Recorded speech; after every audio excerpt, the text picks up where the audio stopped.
so today we're another viewer VOD review, and we're actually going to watch Z-Dog, which is actually one of my biggest supporters. Shout out to him, he's a goat. And this is an elite cup, and as you can see by their loot, they're in 4th zone, 130 builds, 120 builds each, and they got god loot with hammer. Obviously they're going to be able to do good this game. There's not much you really need to pay attention to or worry about in this zone, except the final part. You probably want to end up like kind of high up at least, just because of that little hill. Plastic probably just going to hammer box, whatever. He did land on a very low layer, which is first of all the one thing I don't like, but he could recover from here and just instantly got a bunch of layers, but he doesn't, and then he hammers again. To be honest, this is actually fine. Like, I'd rather obviously be like up this high on this layer here, but if you do find yourself down here, what you got to do is just keep going, keep mining through all these builds and get to the other side, so you have a tarp on the other side here and you have a tarp going all the way through if zone keeps going that way.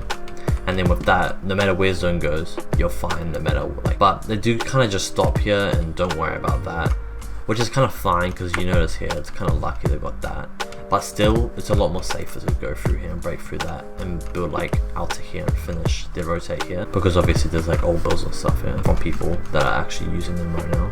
They still have a hammer, but still a good thing to know. And then next zone pulls directly over here, and it's like all flat except for, well, the hill on the left. So I'd say you probably still want to end up on a high layer, because if zone goes up there and you're on low ground, you're stuffed. It does end up on a really high layer, which is fine. And now he hammers again, he lands on another pretty good layer. Now this is the last hammer that is going to finish the rotate for him, so this is the one where it's important to land like on a high layer. So boxing up here would be good, what he kind of does do, but it's just not high enough, I'd say. But the thing is, I'd just say one more layer up would have been good. Like, even though second height, right, like you might think it's bad because it's second height, but zone is about to close in 5 seconds, so if they start getting pressure by second height, they can just wait a couple seconds and hold for a couple seconds, sacrifice like 5 builds until next zone appears, and then go get a better layer. It's just so much better to be like up here, because imagine if it does pull up here, you're going to be the first team that gets to pick on where to go, and everyone's below you, so you don't have to go through anyone. And like I said, you can just wait a couple seconds of pressure from second height until the next zone pulls anyway. But yeah, he lands on this layer with this team, and instead of going up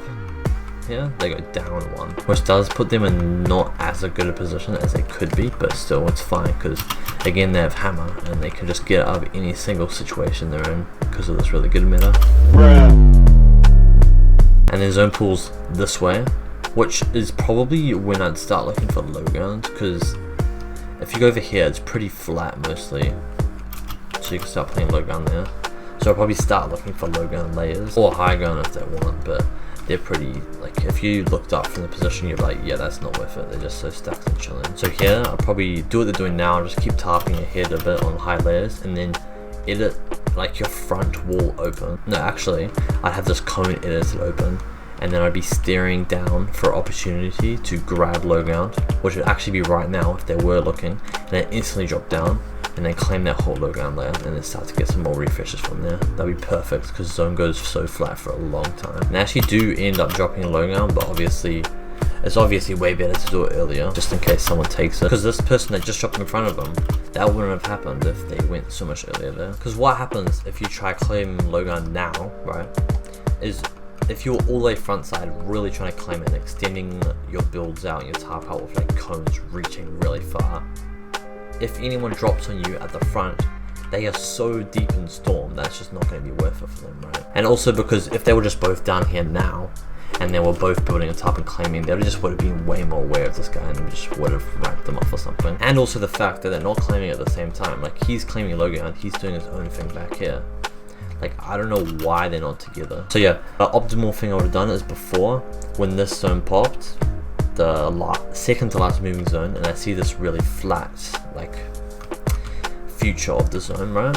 Okay, this is a good opportunity to play low ground because it's late enough in the game and it's a good zone for it, and there's not many hills around it. And then about, okay, let's tarp out a little bit on a high layer, look down, get ready for the first opportunity for low ground, and then instantly drop down on it together, and then start claiming it, being really aware of people around you, claiming like heaps of it as far ahead as possible, and then keep playing from there. But yeah, instead they wait a bit and then they fluff around, and then one of them goes down and claims low ground, and then one of them stays back, and then someone drops ahead of them because they're not together and they did it too late and they get pumps. But luckily, for some reason, the other team goes to key them, and then they just get the easiest kill ever. I don't know how they I don't know what this team was doing. Now, as soon as I would kill that team, I'll just instantly, like he's doing to be honest, instantly run ahead and just spam floors above us. You don't even need to worry about walls. A lot of the time on low ground, like, you don't even need to like build walls, especially if you don't know much math. Like, obviously walls are good. Like, you should not build them, if that makes sense. But most of the time on low ground, I just focus like you like having cones out, because obviously you know they like reach further, and then you just like look up and just spam everywhere and build as much as possible. So anyone above you, to them, if there was like heaps of cones down here everywhere, then they're like it wouldn't look gettable. Low ground would not look gettable, and they wouldn't bother. But here, obviously, it just looks like if I was up here, I'll just be like, oh yeah, we could quickly get low ground there, you know. And I actually do like what they do here. You notice how he could just keep typing in low ground, but he actually builds one box up, gets all the edits on it, and what that does is because he knows that there's a hill here, so if it goes up, he would like to have the piece control one box above him. So if there's anyone on this layer when he needs to go up this hill, he knows there's going to be no one behind him as he goes up, because he's already got the piece control, so he can just get up here and start tapping up way more easily. So that's a really good idea if you're like on low ground and you're close to any elevation that you might need to go up.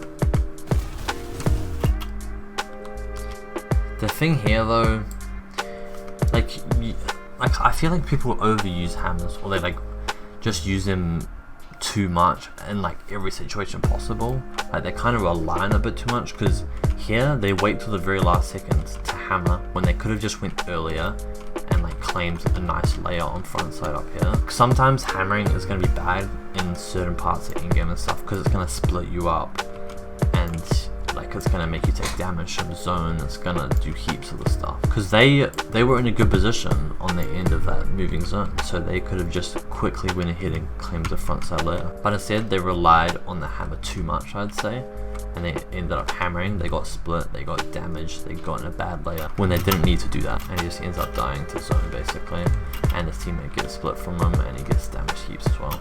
So I think there they died because of their like over reliance to the hammer basically. Like they did not need to use the hammer there, they needed to go earlier instead of waiting until the last second to hammer. Like, you don't have bad mats. He still has 30 builds and his teammate has 50 builds.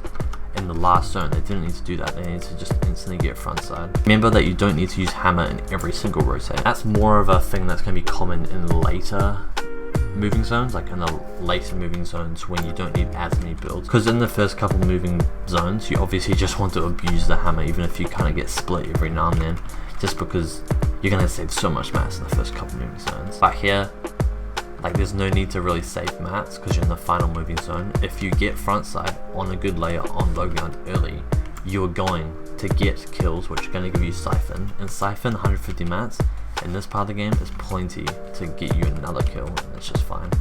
You don't need to save mats at this point.